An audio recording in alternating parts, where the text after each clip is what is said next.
Olá, gente, saudações. Vamos para mais uma aula aqui no canal Professor Lindenberg Araújo História. Professor Lindenberg História. Nossa aula hoje tem como tema a Revolução Industrial, ok?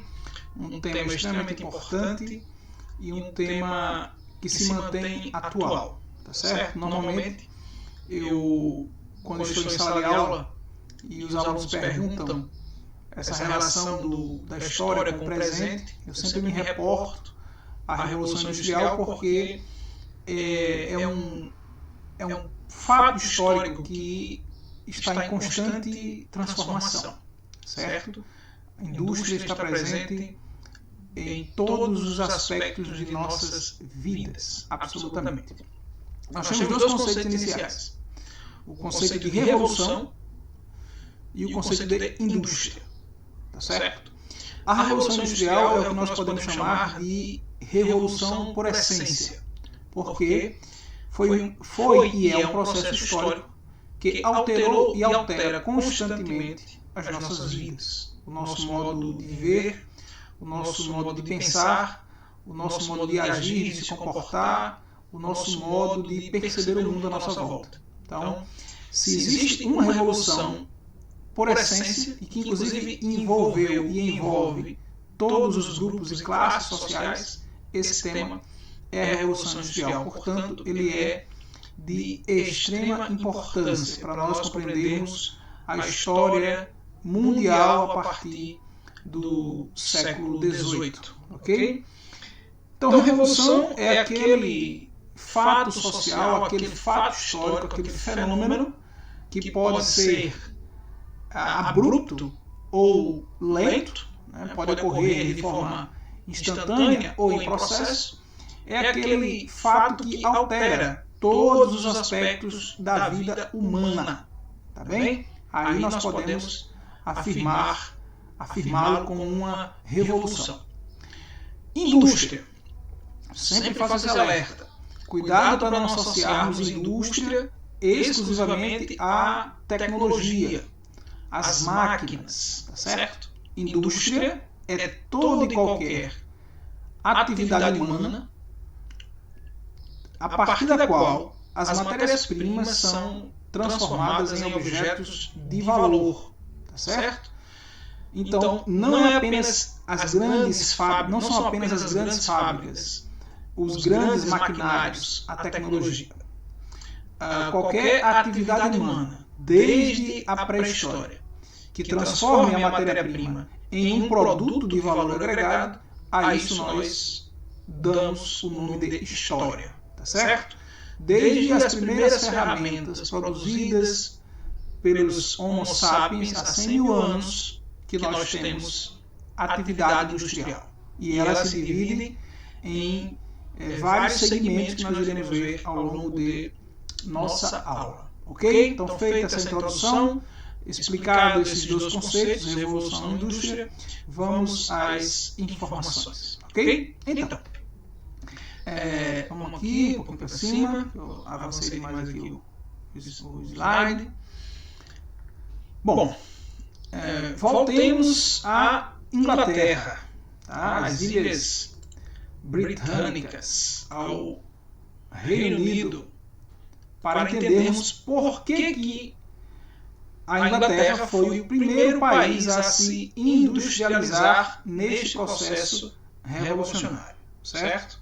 Então, primeiro aspecto: promoção de políticas de desenvolvimento industrial pelos parlamentares burgueses após a Revolução Gloriosa. Vamos lembrar, nós já temos uma aula sobre esse tema, que foram as revoluções inglesas. Lembremos que, durante a Revolução Gloriosa, que ocorreu no final do século XVII, a Inglaterra acaba com o absolutismo monárquico e o poder político passa a estar sob o controle dos parlamentares, deputados, e esses deputados eram membros essencialmente da burguesia, o grupo social que estava em ascensão e que retirava sua riqueza da força de trabalho, das atividades comerciais e da industrialização. Então, Com o fim do absolutismo monárquico inglês, nós vamos ter políticas de desenvolvimento industrial. Detalhe, isso não significa que os monarcas ingleses não foram importantes para esse processo. Foram e muito. Não por acaso, até hoje a Inglaterra mantém e valoriza a sua monarquia. Tá certo? Então, primeiro aspecto, que após a Revolução Gloriosa, no século XVII, a Inglaterra começa a se voltar para medidas industrializantes. Ok? Lembrando que esta aula é direcionada aos estudantes do 8º ano, da 2ª série do ensino médio e, em especial, aqueles que irão realizar o Enem. Muito bem. Falei também na aula anterior sobre os enclosures, a lei dos cercamentos na Inglaterra, também no século XVIII, que aumentavam as áreas de produção de lã e expulsaram os camponeses das terras comunais. Atenção aqui, ó. Também já tratamos disso em aula anterior. Foco aqui na produção de lã. Nossa primeira atividade industrial, no contexto da Revolução, será a indústria têxtil, a produção de tecidos. Para isso, a produção de lã era essencial. Ok? A Inglaterra vai pegar as terras que estavam desocupadas, as terras comunais, cercá-las, a burguesia vai se apropriar dessas terras ou ampliar aquelas que já estavam sob seu comando para aumentar a criação de ovelhas, produção de lã, para levar essa lã até as cidades industriais inglesas. Ok? Vamos lá. O que vai acontecer? Atenção, com esses camponeses que serão expulsos dessas terras comunais. Eles irão procurar as cidades que estavam se industrializando. Tá? Consequentemente, esses camponeses vão se transformar em mão de obra barata para o processo de industrialização inglês. Então aqui, ó, sem emprego, os camponeses migraram para as cidades e foram aproveitados como mão de obra nas minas e na produção manufatureira. Factory. Produzido, feito à mão. Era o processo inicial da Revolução Industrial na Inglaterra. Fez a relação, né? Camponeses expulsos das terras comunais para dar lugar à produção de lã vão em busca das cidades inglesas e lá serão força de trabalho, mão de obra, operários para as fábricas que estavam produzindo tecido na fase inicial da Revolução Industrial na Inglaterra.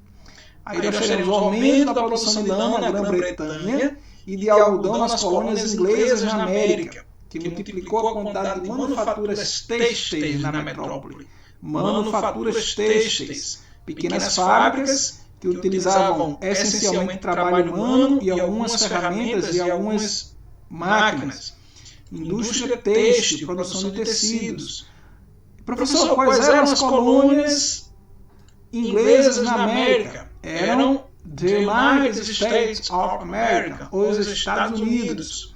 Ou seja, além da produção de lã na Inglaterra, este país ainda vai ter a produção de algodão no sul dos Estados Unidos, no Deep South, ou sul profundo dos Estados Unidos. Por que sul profundo? É uma expressão que faz referência à utilização de trabalho escravizado nas colônias do sul dos Estados Unidos. Nós teremos aí uma aula em breve para falar sobre esse processo colonial, esse processo também de independência dos Estados Unidos. Então, ó, o que hoje corresponde a Estados Unidos e Canadá, mas essencialmente Estados Unidos, pertencia à Inglaterra. Então a Inglaterra tinha produção de lã no seu território, na própria Inglaterra, e produção de algodão nos Estados Unidos, que serviam ambos como matéria-prima para as indústrias têxteis.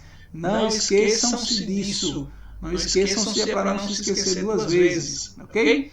Vamos lá então. Já compreendemos algumas características do porquê que a Inglaterra foi o país pioneiro. Além disso, a Inglaterra, vamos buscar aqui a Inglaterra no mapa.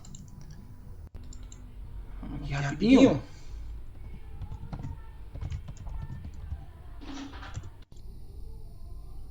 Aqui diz a Inglaterra, exatamente. Olha aqui, o mapa da Inglaterra. Um conjunto de ilhas, né, que formam o Reino Unido. Certo? Aqui está a Inglaterra, essencialmente. Esta região aqui vai ser a região inicial do processo industrial. E observem, por ser uma ilha, uma série de portos que facilitou o transporte de matérias-primas e mercadorias. Então, esse é outro aspecto importante que fez com que a Inglaterra fosse um país pioneiro. Outro aspecto importante era a grande quantidade de carvão mineral existente em seu território, que forneceu matéria-prima para a produção de energia para as fábricas, certo? Então, você tem esses aspectos todos: mão de obra barata, matéria-prima disponível, carvão mineral disponível, portos, tecnologia aplicada, investimento da burguesia. Todo esse cenário fez com que a Inglaterra se transformasse no país pioneiro do processo revolucionário industrial. E as inovações tecnológicas. A partir deste momento, a partir desse instante, século XVIII, ciência e técnica andarão juntas, certo? Nós já vimos a aula sobre iluminismo, processo no qual, também na Europa, a ciência passa a ocupar um lugar de destaque nas sociedades europeias, tá certo? E este processo vai caminhando para que a técnica, o fazer, se aproxime muito do conhecimento, da ciência, e essas duas coisas agregadas serão fundamentais para a produção de máquinas, motores, novas ferramentas na Inglaterra, em toda a Europa, mas especialmente na Inglaterra. Então vamos ver quais foram algumas das inovações desse período. As inovações técnicas que aumentaram a produção têxtil britânica foram as seguintes: uma lançadeira volante em 1753, máquina de fiar Spinning Jenny em 1764, o tear hidráulico movido a água 1769 e principalmente a máquina a vapor também em 1769, que foi o marco fundamental da Revolução Industrial. A partir da máquina a vapor é possível a produção de motores e as máquinas passarão a ter uma utilidade essencial no processo revolucionário, certo? Vamos ver algumas imagens aqui dessas inovações. Vamos começar pela lançadeira volante. Vamos voltar aqui.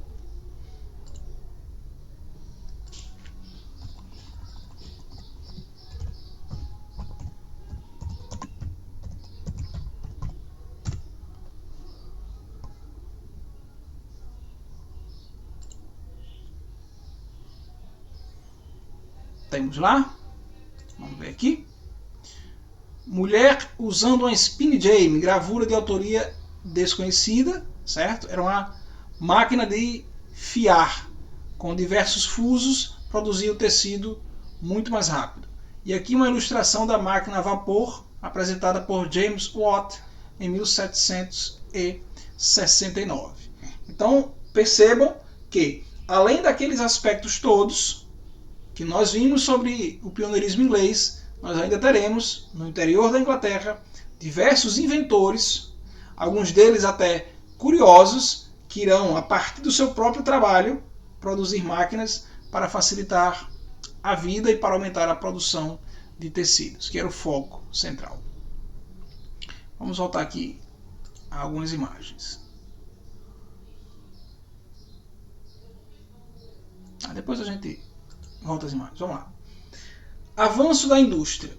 No curso da Revolução Industrial, ocorreu o desenvolvimento da indústria de base, a metalurgia e a siderurgia, voltada ao setor militar, à produção de máquinas e posteriormente à construção de ferrovias, propiciado pela abundância de carvão mineral na Grã-Bretanha, que era utilizado como combustível e agente químico nos fornos de redução ou fundição de ferro. O que é a indústria de base? É aquela indústria a partir da qual as máquinas serão produzidas, tá certo? Então, observem que para produzir a máquina a vapor, por exemplo, é preciso muito metal. Para produzir motores também. Então você vai ter uma indústria de base. O que é isso? Metalurgia e siderurgia, certo? O uso de metais e a siderurgia para fundir, derreter esses metais e transformá-los em outros objetos, em outras máquinas. Tá bem? Setor militar, porque é preciso ter uma estrutura militar forte para garantir os interesses econômicos da Inglaterra. E a construção de ferrovias, que exige nas próprias ferrovias e nas próprias máquinas, nos trens, exige muito ferro, muito metal. Para que as ferrovias? Para levar e trazer matéria-prima, para levar e trazer mercadorias, para levar e trazer pessoas, trabalhadores, fazer as pessoas circularem, consequentemente produzir, consequentemente consumir, tá bem? A industrialização da Grã-Bretanha provocou um crescimento urbano. Atenção! Este é talvez não, certamente uma das principais consequências da Revolução Industrial. As sociedades europeias, especialmente no centro da Europa, vão se deslocando das áreas rurais para os centros urbanos. Os trabalhadores começam a se concentrar em torno das fábricas. Aquilo que antes, observem, aquilo que antes ocorria nos feudos na Idade Média, aquilo que antes ocorria em torno das igrejas nas sociedades modernas, também na Europa. As vilas e cidades surgiam em torno dos feudos na Idade Média. As vilas e cidades surgiam em torno das igrejas na Idade Média e na Idade Moderna. Agora, as vilas e cidades, a urbe, surge em torno das fábricas. Os trabalhadores iam se concentrando, se aglomerando em torno das fábricas. Isso tem como consequência o crescimento populacional nessas cidades industriais e o crescimento urbano, naturalmente, destas cidades. Esse é um fenômeno que nós percebemos até o presente. Percebam, por exemplo, no Brasil, onde as maiores cidades são exatamente em cada região, em cada estado, aquelas que concentram atividades econômicas, não apenas industriais, mas econômicas mais intensas. São Paulo é o grande exemplo para o país inteiro. E cada região tem os seus polos industriais, ou seja, a Revolução Industrial diretamente relacionada a crescimento urbano, a desenvolvimento urbano. Os operários habitavam cortiços e bairros populosos em péssimas condições sanitárias, enquanto os burgueses viviam em casas luxuosas, localizadas nos bairros mais ricos, mais nobres, mais valorizados. O que são cortiços? Cortiços, atenção, são habitações coletivas, o que nós aqui chamamos de quartinhos, pensões, aqueles pequenos condomínios onde existem apartamentos muito pequenos, na época com poucas estruturas, sem saneamento, onde esses trabalhadores iam se aglomerando, se amontoando sem as condições adequadas. Enquanto os burgueses, os donos das fábricas, os donos dos meios de produção, enriquecidos graças à força de trabalho dos operários, viviam em casas luxuosas, em bairros nobres, algo que nós ainda percebemos até hoje no mundo inteiro, mas principalmente em países que estão em processo de desenvolvimento social e econômico. Uma divisão social muito clara, uma divisão espacial muito clara. Nós temos noção dos bairros nobres, dos bairros caros, dos bairros das elites e dos bairros periféricos, marginalizados, que sofrem preconceitos, que têm a população pobre e trabalhadora. Até hoje nós temos esta distinção muito nítida em nossas sociedades. Os transportes foram modificados pela Revolução Industrial. As ferrovias, os grandes navios cargueiros começam a surgir já nesse período, meados do século XIX. Depois virão os automóveis, mais no final do século XIX. Então nós vamos ter uma revolução também no processo de transportes. Okay? Depois avançaremos para a aviação, até chegarmos às múltiplas formas de transporte do nosso tempo. Vamos lá? Como era o trabalho na era industrial, tá certo? Vamos a algumas características do trabalho na era industrial. Alienação do trabalhador do processo produtivo. Passou a realizar funções específicas, perdendo a dimensão global. Atenção, este é um conceito muito importante para a história, para a sociologia, para a filosofia. Este é para a geografia também. Este é um conceito muito importante para as áreas de humanidades, as ciências humanas. Nós com muita frequência utilizamos esta palavra. Você é alienado, você é alienada. Tem até filmes, né, mais antigos que chamam-se Aliens. O que é alienar-se? Vou tentar ser muito objetivo aqui. Alienar-se é estar no processo sem saber como e por que você está naquele processo. Sem saber o que você está fazendo ali. Tá? Vamos lá. No período anterior à Revolução Industrial, um artesão que era especializado em produzir sapatos, ele sabia todas as etapas da produção daquele sapato. Ele sabia qual era a melhor matéria-prima, quais ferramentas ele deveria utilizar. Ele fazia medida lá no pé do seu cliente para produzir o sapato adequado para aquele cliente. Ele sabia montar o sapato, sabia dar os retoques finais e ele vendia o sapato. O sapato era dele. Ele produzia e ele vendia. Então, o trabalhador, antes da Revolução Industrial, o artesão, o manufatureiro, ele dominava todo o processo de produção. Ok? Com a Revolução Industrial, esse trabalhador que vai perder a sua pequena fábrica em sua casa passa a ser um empregado da grande fábrica do burguês. E lá, ele não vai produzir o sapato sozinho.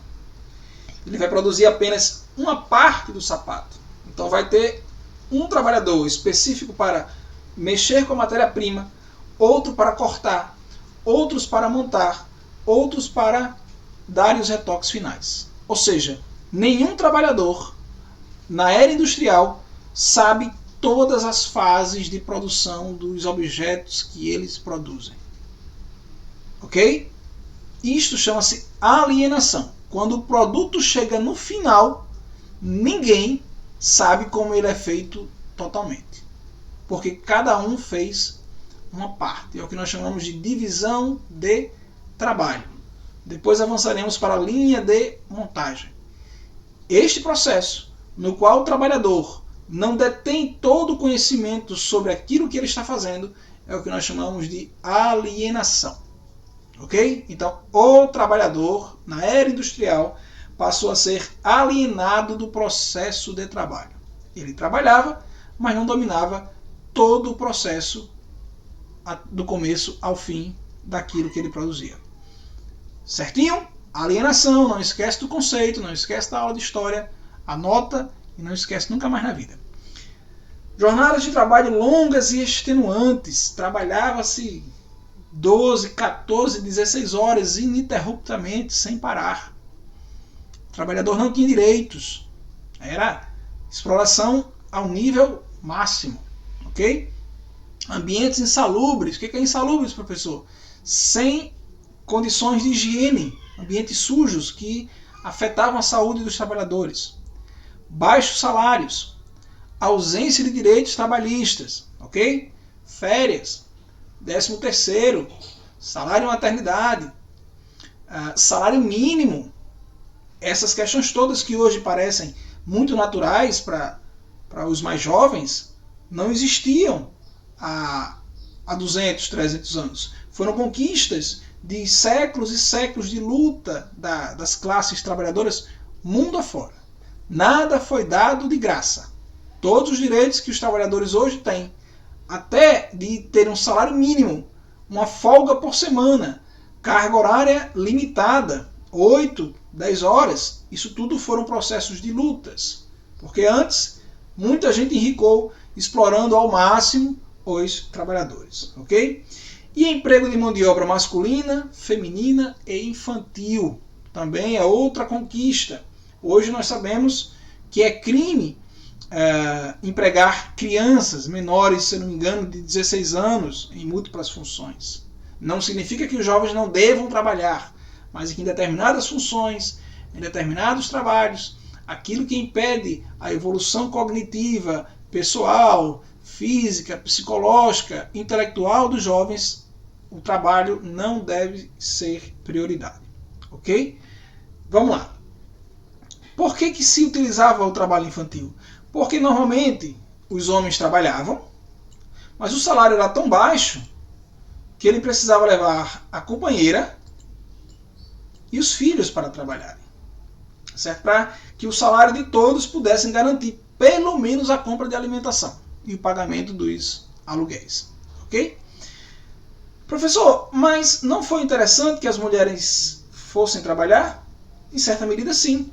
Claro que sim, porque a partir da Revolução Industrial, as mulheres passam a fazer parte da vida urbana, passam a fazer parte do mercado de trabalho e, consequentemente, se nós temos em paralelo uma luta por direitos, nós teremos também uma luta cada vez maior por direitos das mulheres, por igualdade das mulheres, o que é algo extremamente importante e justo no nosso processo histórico. Então, uma das consequências da Revolução Industrial, além da formação da classe operária, da classe trabalhadora, será uma maior participação feminina na sociedade, no mercado de trabalho. Vamos analisar agora um pouco aqui desse trabalho infantil. Mulheres e crianças recebiam salários mais baixos e tinham facilidade em aprender funções. Sofriam com longas jornadas de trabalho, castigos físicos, doenças e acidentes, certo? As crianças se acidentavam muito frequente de terem os braços mutilados, porque elas eram utilizadas muitas vezes para fazer pequenos consertos nas máquinas, porque seus braços fininhos faziam com que chegassem mais profundamente em algumas máquinas. As mulheres, por passarem muito tempo em pé, tiveram muitos problemas com infecções urinárias, com problemas no seu sistema reprodutivo. As crianças tiveram dificuldade no crescimento físico, intelectual. Okay? Então foi um período de extrema exploração que mudou graças aos processos históricos e graças à luta da classe trabalhadora. Professor, isso ainda acontece? Acontece. Em lugares onde a industrialização ainda está acontecendo, essas características de exploração tendem a se repetir. Aconteceu no Brasil no início do século passado, aconteceu no continente africano em meados do século passado, acontece até hoje na Ásia e acontece de forma clandestina, fora da lei, em diversos lugares do mundo. O trabalho infantil, o trabalho escravo, as longas jornadas de trabalho ainda são realidade mundo afora, em diversos países, em diversas atividades econômicas, inclusive não só na industrialização. Ok? Bom, como consequência dessa exploração, a classe trabalhadora também começa a perceber essa exploração e começa a lutar por seus direitos, e aí surgem as organizações e movimentos operários na Inglaterra. Tá? Os sindicatos, as associações, as organizações que vão exigir melhores condições de vida, melhores condições de trabalho e direitos trabalhistas. Okay? Vamos iniciar com as Trade Unions. Tá? Iniciadas antes da Revolução Industrial, os trabalhadores participantes dessas organizações enviavam petições ao parlamento, reivindicando sobretudo aumentos salariais. Tá? As uniões de trabalho atuavam politicamente, como até hoje se faz. Né? Você tem alguma reivindicação, como nós estamos neste momento no Brasil, entre os enfermeiros, uma luta para limitar a jornada de trabalho a 30 horas, você apresenta um projeto de lei aos deputados, aos senadores. Isso também se fazia já a partir do século XVIII na Inglaterra. Trabalhadores enviavam cartas aos parlamentos para que seus direitos fossem atendidos. Qual era o problema? É que esses parlamentares normalmente eram os patrões. Então dificilmente os patrões iriam dar direitos aos seus trabalhadores, certo? Apenas com um papel, apenas com uma lei. E aí você tem a Sociedade Londrina de Correspondência, acho que é isso em inglês, fundada em 1792. Essa sociedade foi organizada para reivindicar a redução da jornada de trabalho, igualdade de representação, fim das pensões dadas às classes dirigentes e diminuição de impostos. Olhem só, pensões dadas às classes dirigentes, isso em 1792, na Inglaterra. Acreditem, até hoje no Brasil nós temos pensões pagas por nós, trabalhadores, a senadores, ex-presidentes da República, ex-senadores, ex-ministros dos tribunais de justiça superiores. Muitos destes continuam recebendo pensões, mesmo após acabarem suas funções políticas, e nós que pagamos por isso. Então os trabalhadores ingleses já reivindicavam o fim dessas pensões há praticamente 250 anos passados. E nós vamos ter o primeiro grande movimento, que é o movimento ludista, ocorrido no século XIX. Caracterizou-se pela destruição de máquinas pelos operários revoltados com as péssimas condições de trabalho proporcionadas pela Revolução Industrial. Além de quebrar máquinas, os ludistas inundavam minas e queimavam colheitas, ou seja, era um movimento mais radical, porém já com um certo grau de consciência. Os trabalhadores passaram a ter consciência das suas condições precárias e encontraram um culpado. Qual era o culpado? A máquina. Então, para eles, as máquinas eram as grandes responsáveis por suas péssimas condições de vida e de trabalho. Sendo que não eram as máquinas. Era o próprio sistema que estava preparado para ser daquela forma.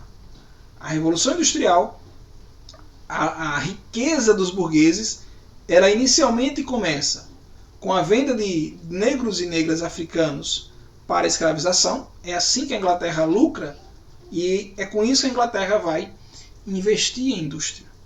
Tá certo? E esta burguesia vai lucrar muito com a exploração absurda de crianças, de mulheres, de homens durante a Revolução Industrial. Então o primeiro grande movimento são chamados de quebradores de máquinas. Depois há um avanço, o movimento cartista, baseado na Carta do Povo de 1838. Foi organizado por operários que reivindicavam o direito de participar das eleições e do parlamento. Okay? Então já há outro nível aí. Os trabalhadores já percebem que para mudar é preciso participar da política, é preciso entrar na política, entrar no parlamento, para que lá eles possam mudar as leis e garantir os seus direitos. Percebe a diferença? Os ludistas quebravam máquinas. Os cartistas diziam, não, nós temos reivindicações, queremos participar da política e queremos criar leis que garantam os nossos direitos no parlamento, no Congresso. Com o tempo, os operários britânicos perceberam que a conquista de direitos passava também pela conquista de espaços na política e criaram métodos mais organizados de luta. Nas sociedades contemporâneas, meus jovens, minhas jovens, não se vive sem política. Ah, mas eu não gosto, professor. Ah, mas é chato, professor. Eu não concordo com isso, eu não concordo com aquilo. Direita para um lado, esquerda para o outro. Isso tudo deve ser esquecido, porque todas as ações de nossas vidas passam pela política. Então, participar da política é fundamental, é essencial para que os nossos direitos possam ser minimamente atendidos. Okay? Não quer dizer que cada um de vocês deva virar deputado, deputada, senador, senadora, mas que todos nós temos o dever e a obrigação de participar de forma ativa dos processos políticos do nosso país. Os cartistas conseguiram aprovação de leis para reduzir a jornada de trabalho e proibir o trabalho infantil na Grã-Bretanha, olha aí. Apesar de ter perdido sua força em meados do século XIX, o cartismo inspirou outros movimentos organizados no final desse século e no começo do século XX. Nesse período, os operários conseguiram a aprovação de leis que melhoraram as condições de trabalho nas fábricas e nas minas britânicas. As mulheres participaram ativamente do movimento cartista e também criaram organizações, petições e jornais para lutar pela igualdade de gênero. Mulheres com os mesmos direitos que os homens conquistaram o direito ao voto feminino na Grã-Bretanha no século XX. As mulheres não votavam. Então, percebam aí o que acontece depois que os trabalhadores deixam de quebrar máquinas e vão participar da política. Os direitos começam a aparecer, os direitos começam a serem garantidos e a cidadania passa a ser ampliada. Vamos agora, para concluir, algumas conquistas dos trabalhadores britânicos no século XIX. No ano de 1833, ocorre uma limitação do trabalho das crianças entre 9 e 13 anos a 8 horas diárias e entre 13 e 18 anos a 12 horas diárias. Olhe que ainda é muito. Considerava-se trabalho de crianças a partir de 9 anos. Sabemos que hoje isso é crime, certo? Porque a noção de infância ainda não estava muito clara. As pessoas eram vistas como trabalhadoras, trabalhadores. Então, crianças a partir de 9 anos já era considerado trabalhador e trabalhava 8 horas por dia, certo? E é a partir dos 13 até 12 horas. Hoje, por exemplo, um jovem de 16 anos só pode trabalhar no máximo meio expediente, 8, 6 horas no máximo.